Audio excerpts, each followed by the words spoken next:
Thank you for attending, and at this time, I'd like to introduce Gail Miner, our Board Secretary, to kick off our meeting. Thank you. Thank you, Sean. Okay. You can applaud for Gail.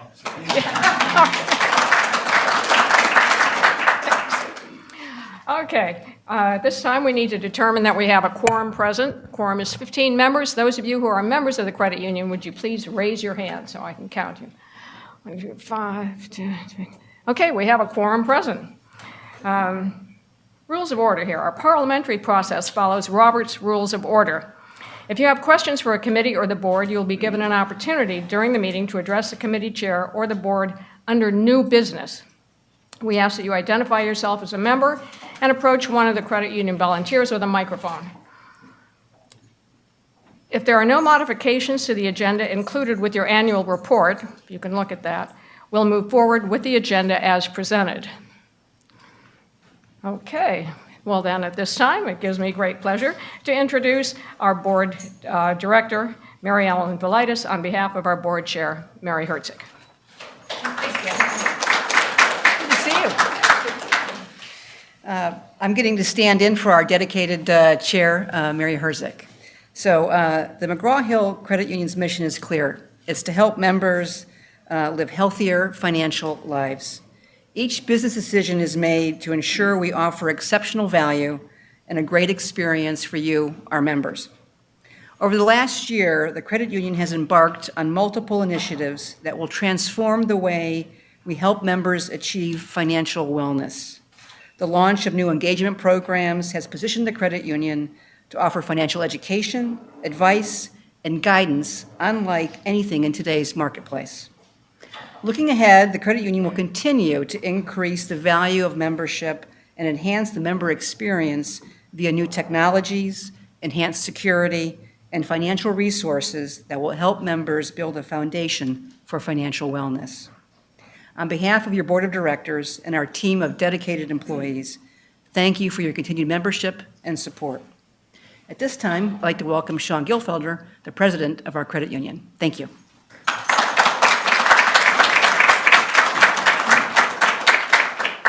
Thank you, Mary Ellen.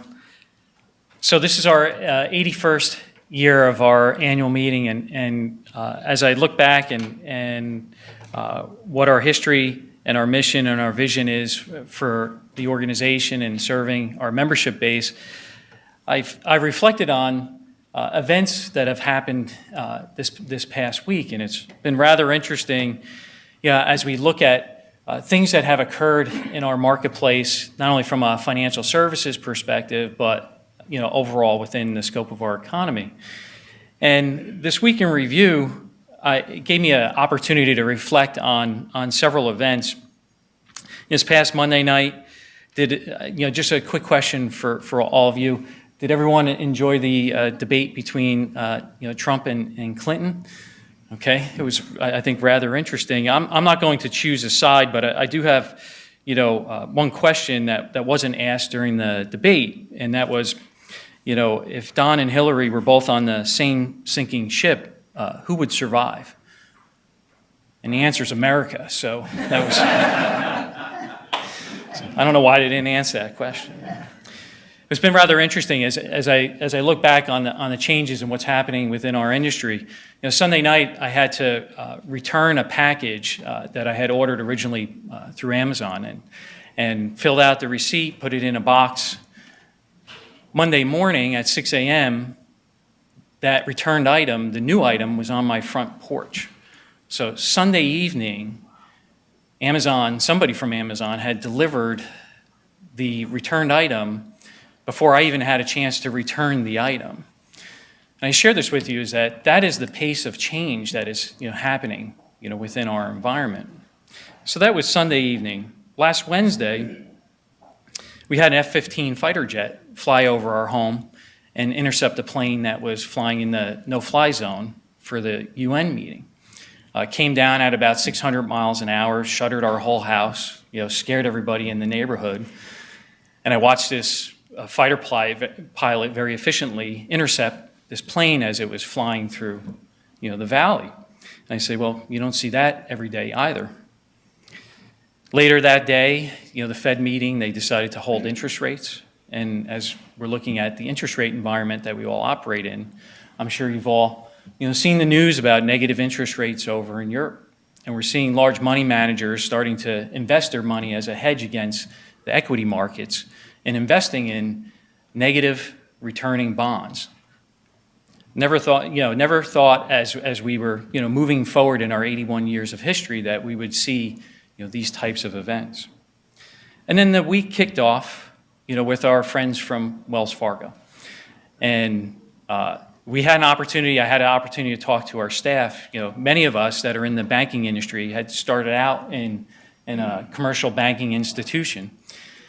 And when you hear a bank executive talking about the opportunity to abuse customers, order products that individuals were not interested in, and then turn around and charge those individuals fees, it allows me to reflect on who we are as an organization.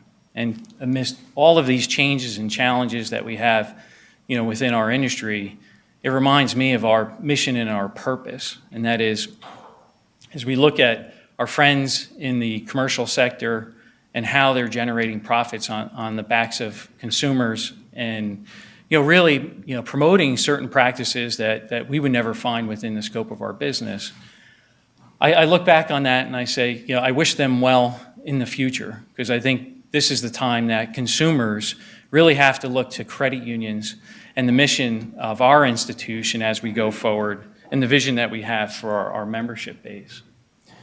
So the vision that we've had for several years now is to be a well-recognized, world-class leader in financial solutions.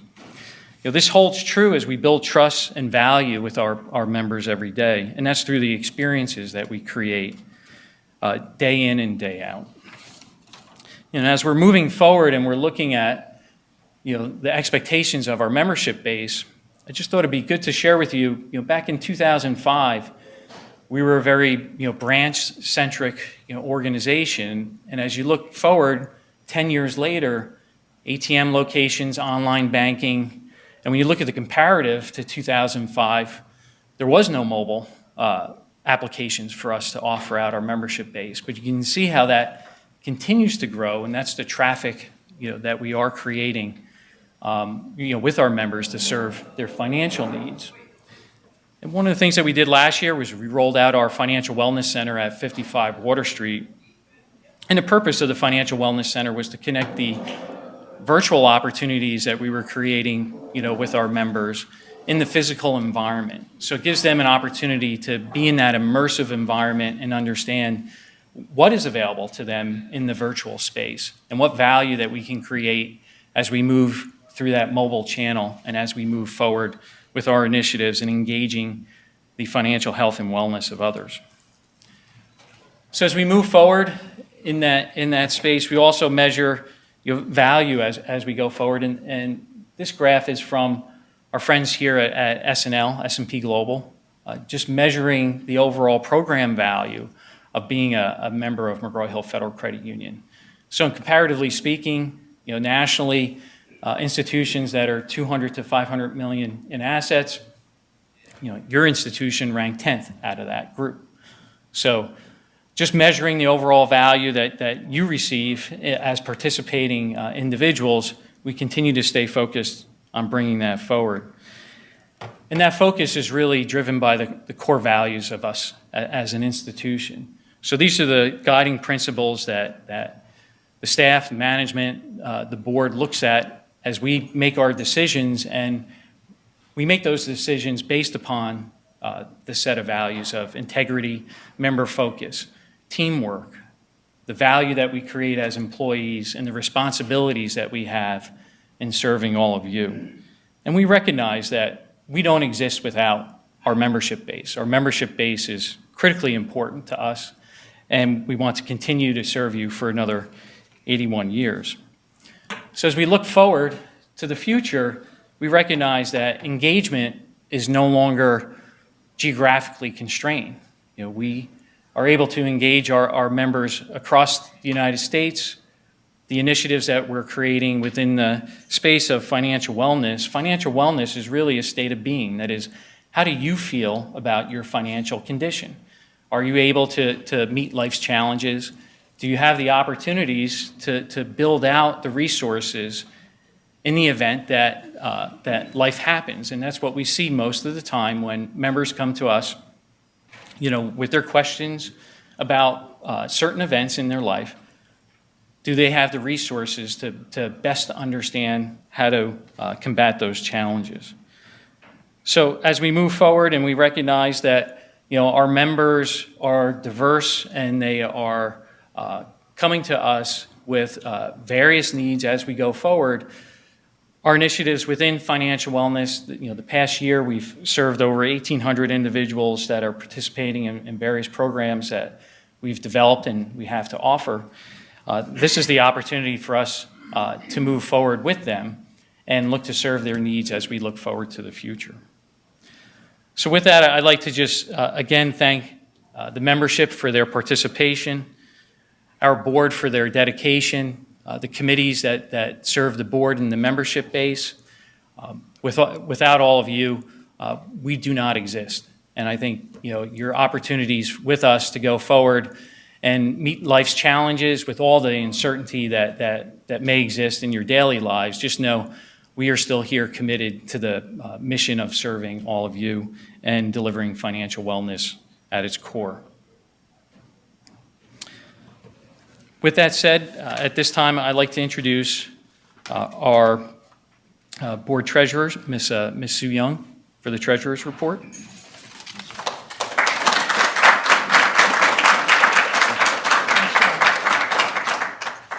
Wow, it's been a while since I've been back to this building, so.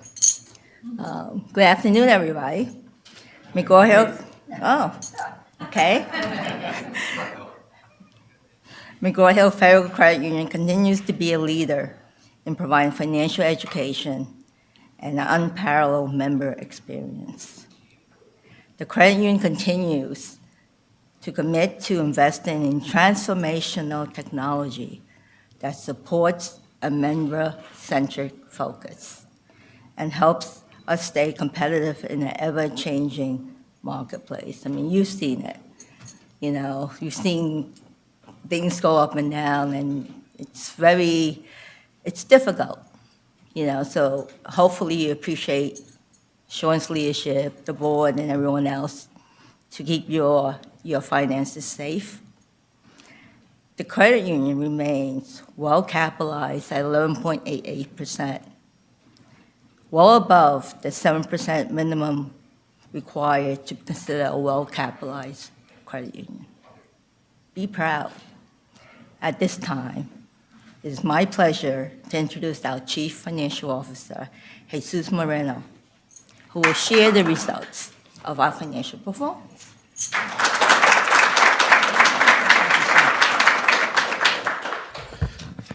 Thank you, Sue, and thank you, everyone, for attending. Again, I want to echo Sean's comment that we really value our members, and you're the reason for our existence. That's what credit unions are all about, to serve the needs of the membership.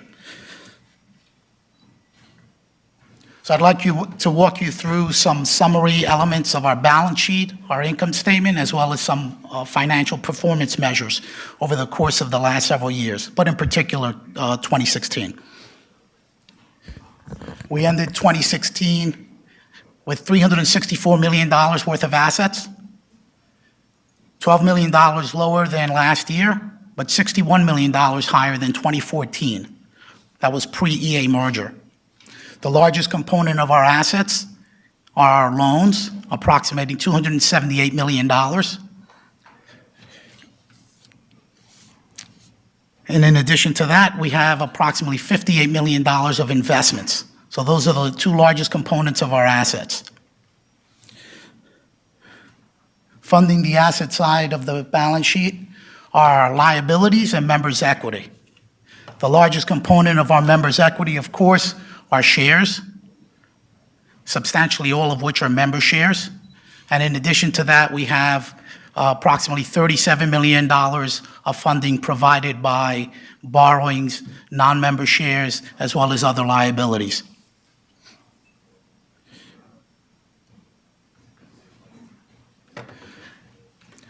Next, we have here members' equity.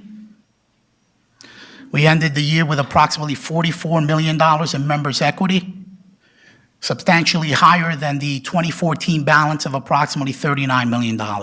And this is in spite of incurring losses over the last several years, some of which were expected, part of the operational reorganization and such, and some of them associated with the merger of EA with McGraw-Hill Federal Credit Union.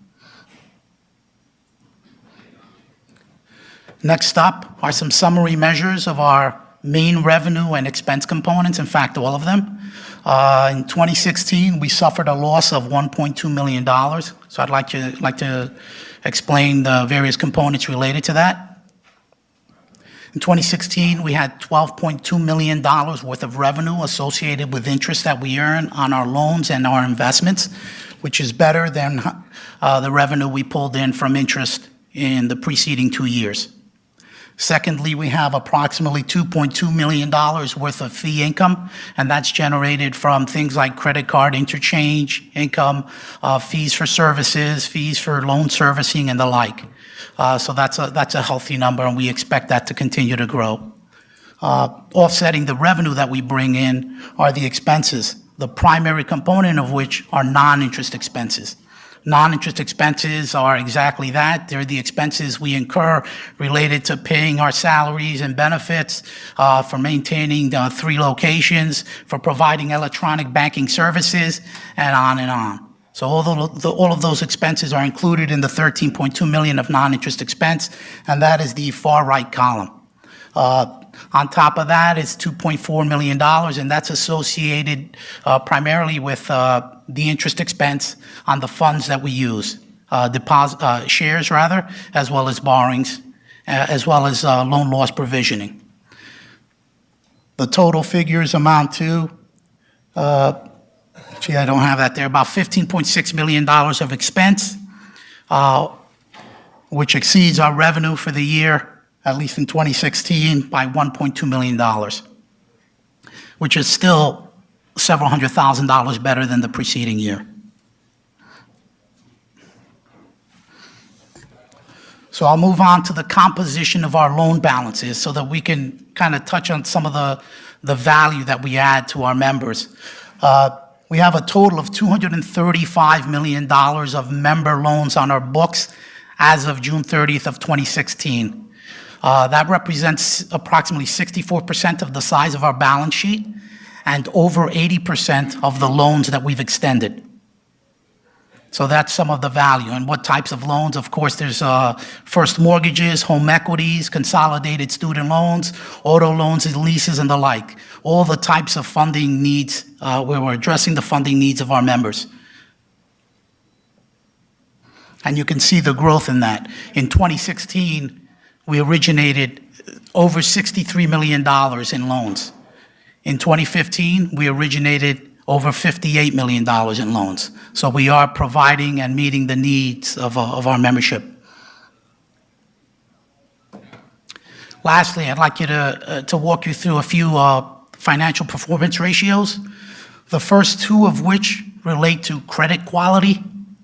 So delinquent loans to total loans finished fiscal year 2016 at 0.61%. Delinquent loans to total assets finished fiscal year 2016 at 0.47%.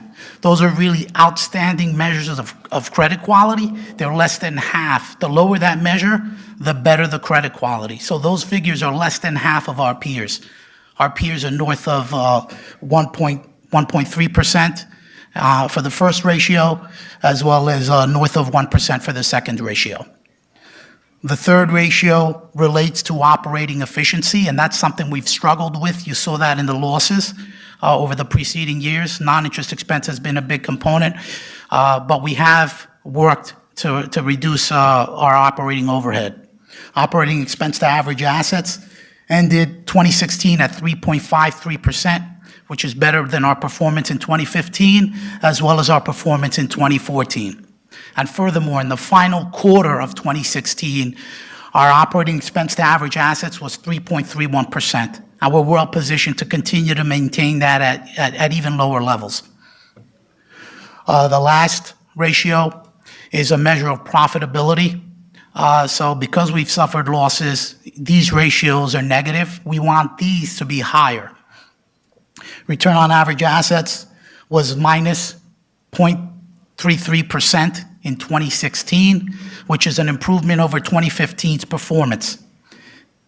But in the final quarter of fiscal year 2016, we improved that measure of profitability to negative 0.04%. The graph below shows the improvement in that measure of profitability. We think we're well positioned going forward through the rest of the year. It is a challenging environment, as Sean has spoken about. But again, we thank you for coming out. We thank you for your support, and we hope to see you for many years to come.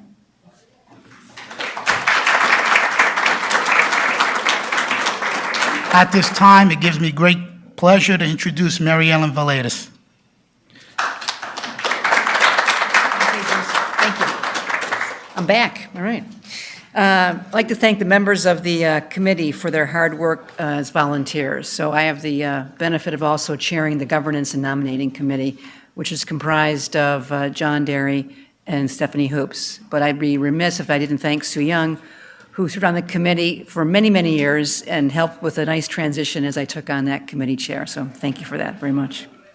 It's the duty of the committee to establish best practices of the board meeting and to nominate at least one member for each vacancy 90 days before the annual meeting.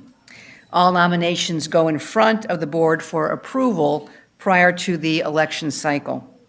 The call for elections was uncontested for 2016. So the following members of the board were re-elected for a term of 3 years. John Derry, Andrew Hung, if you would stand, and John's on the phone, so many of you may not know Andrew, who is new to our board, and myself, Mary Ellen Villegas. So congratulations to the board and our volunteers. You're the ones that make the difference. And at this time, I'd like to introduce James Mitos, the chair of our Supervisory Committee.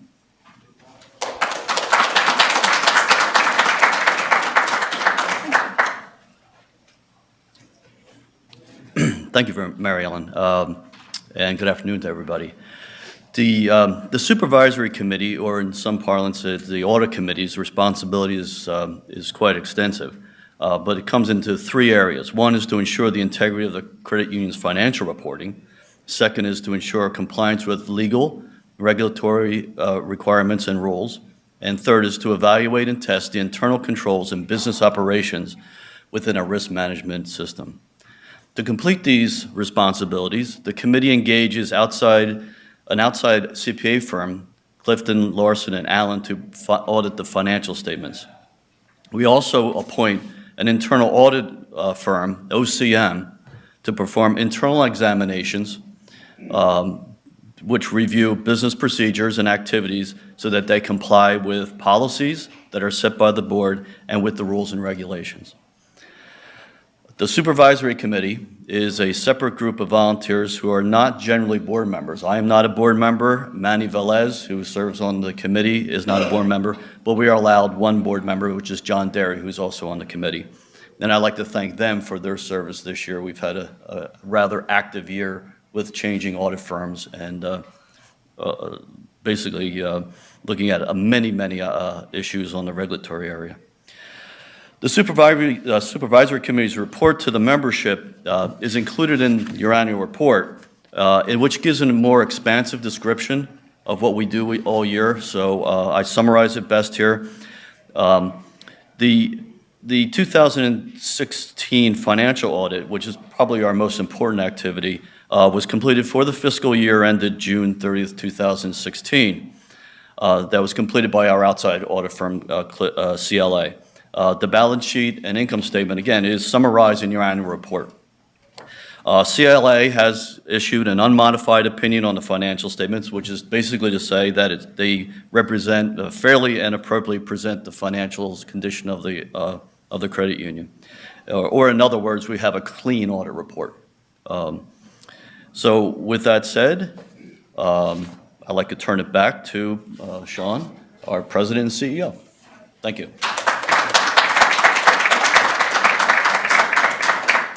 Just before we move forward, just a quick specific thank you to Jim and the Supervisory Committee. As Jim mentioned, our regulatory environment continues to change and evolve, and the committee has to keep pace with those changes from a compliance perspective. So, you may have heard in the news that compliance is a big burden for financial institutions, and without their diligent work, I don't think we could move forward. So, thank you for that, Jim. At this time, we'll reference the old business of the board agenda. So we did not have any old business to bring in front of the meeting today. So I'll call for if there is any new business that a member would like to bring to us today. We'll take any questions that they may have. All right, seeing that there is none. I'd like to move forward with our scholarship awards and recognition. And before we get started, just each year the Voice Foundation offers out scholarships to high school seniors that excel above and beyond from an academic perspective and also devote themselves to community involvement. In addition to those high school seniors, we also award a scholarship to a non-high school student returning to college to further their academic endeavors. The Voice Foundation is the charitable arm of the credit union, and we also operate the Voice Foundation independently of the credit union. So this year we had 28 applicants apply for our scholarships. And every time all of us review those scholarship applications, it also allows us to reflect on our own history, and it's amazing what some of these students are able to achieve even before they, enter their college careers. So with that said, the other amazing component of this award is Tyler Hicks.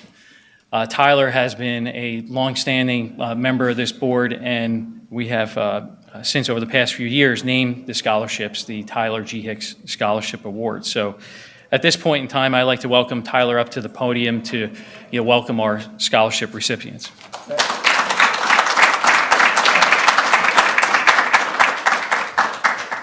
Thank you very much, Sean. This is the best job in the credit union because here is where we give back.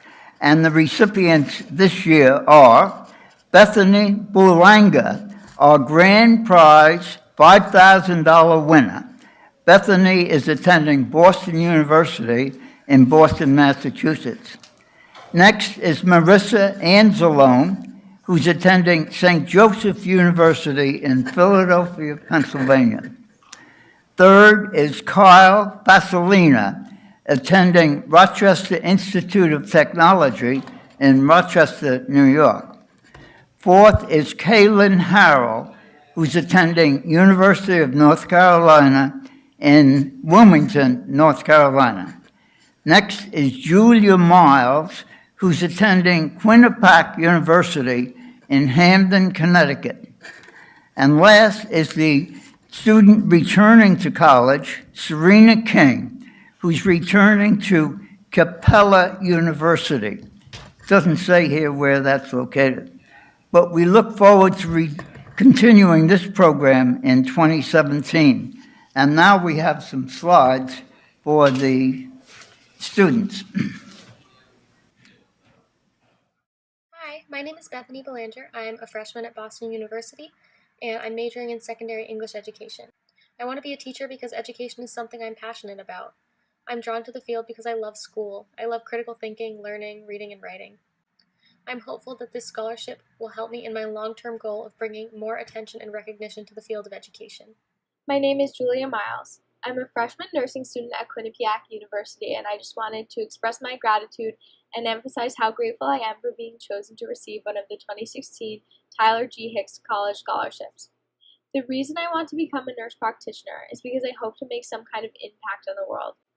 I'm going to work my very hardest to give myself greater future opportunities. Ultimately, I just want to sincerely thank you for selecting me to receive this scholarship and thoroughly congratulate all of the other scholarship recipients. Thank you. Hi, my name is Michelle Singh. I am currently an undergraduate student at the George Washington University in Washington, D.C. I am on the pre-med track, and I plan on majoring in psychology. This scholarship would allow me the opportunity to acquire the skills and knowledge necessary for me to pursue a career in medicine. I would like to use my knowledge in medicine after I become a physician to volunteer and work in indigent countries around the world, especially in countries who lack the resources to provide proper health care for everyone. Hi, my name is Kyle Festinelli. I'm from Stratford, Connecticut. I'm currently enrolled at the Rochester Institute of Technology, and I'm majoring in game design and development. What I hope to do with my degree and with what I learned at RIT is to go into the games industry.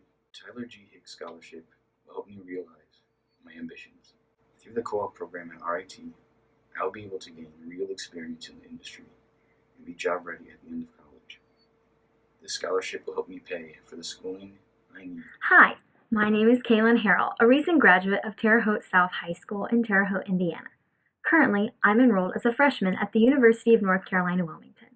Here at UNCW, I hope to major in marine biology with a possible concentration in marine conservation or a second major in environmental science. Receiving this scholarship has allowed me to save a little bit more money that I was going to put toward tuition toward my study abroad travels. I am extremely grateful for receiving this scholarship and can't wait to see what successes it brings me in the future. Hi, I'm Marissa Anslin, a freshman at St. Joe's University in Philadelphia. I am majoring in interdisciplinary health services with aspirations of becoming a speech therapist. I want to thank the Voice Foundation and the McGraw-Hill Federal Credit Union for awarding me the Tyler Hicks College Scholarship. Applying myself academically has always been one of my top priorities. I am passionate about excelling academically and know that achieving academic success will benefit me during my entire life.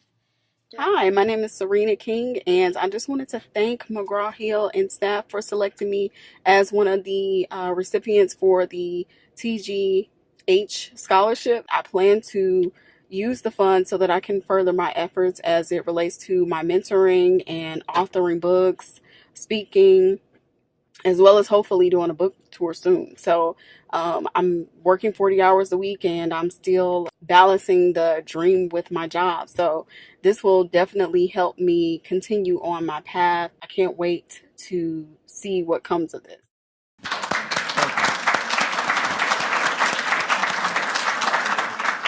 And now Sean is coming back for the raffle prizes. Thanks, Tyler. So just like to introduce Rob Carabelli. He'll give the scope of the raffle prizes, and we're encouraging folks to participate in the prize package going forward. So. All right, so as Sean mentioned, and as we mentioned during the meeting, the opportunity to engage membership digitally as well. So for all the members who couldn't join us today, we're going to send them a link to the meeting that they will be able to view, fill out a quick form online, and by doing so, they'll be entered into our raffle. So, we want to share the opportunity to view the annual meeting with as many members as possible. So be on the lookout for that as we get the video ready.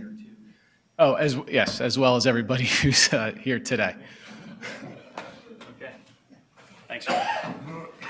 Well, just want to thank Rob and Chris for helping organize today's events for our annual meeting. And we are looking forward to everybody coming back next year for our 82nd annual meeting of McGraw-Hill Federal Credit Union. So thank you all for attending.